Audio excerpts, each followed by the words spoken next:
বিশ্ব শরণার্থী দিবসে আবারও আলোচনায় রোহিঙ্গা সংকট। কক্সবাজারের উখিয়া, টেকনাফ এবং নোয়াখালীর ভাসানচরের ৩৩টি আশ্রয় শিবিরে এখন অবস্থান করছেন ১৩ লাখেরও বেশি রোহিঙ্গা।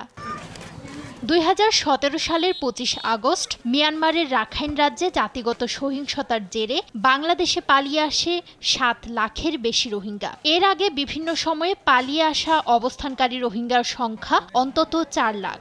এছাড়াও প্রতিদিন ক্যাম্পগুলোতে জন্ম নিচ্ছে প্রায় শতাধিক রোহিঙ্গা শিশু, যার প্রভাব পড়ছে স্থানীয়দের উপর। ১৩ থেকে ১৪ লক্ষ রোহিঙ্গা এখানে শুধুমাত্র খাদ্য না, শ্রমবাজার সহ বিভিন্নভাবে তারা আমাদের উপর প্রভাব বিস্তার করছে। এই সমস্যা সমাধানের একমাত্র উপায় প্রত্যাবাসন। ক্যাম্পে থাকা রোহিঙ্গারাও ফিরতে চান নিজ দেশে।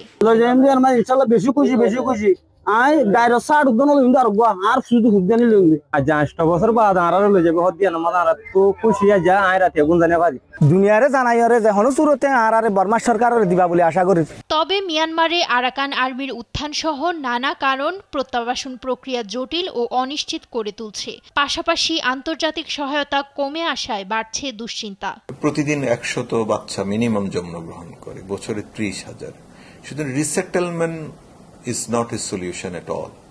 Rather, এখানে যারা মোটামুটি এলিজিবল, যারা একটু ইংরেজি বলতে পারে, যারা শিক্ষিত, তাদের প্রত্যেকের মাথায় এটি ঢুকেছে যে আমি রিসেটেল হব আমেরিকা, ইউরোপ, যেটি গরিব দেশগুলোর একটা প্রবলেম, ব্রেন ড্রেন হয়ে যাওয়া, তাই না? রোহিঙ্গাদের মধ্যে তো এটা আরো বেশি, কারণ তারা স্টেটলেস, তাদের কোনো দেশ নেই।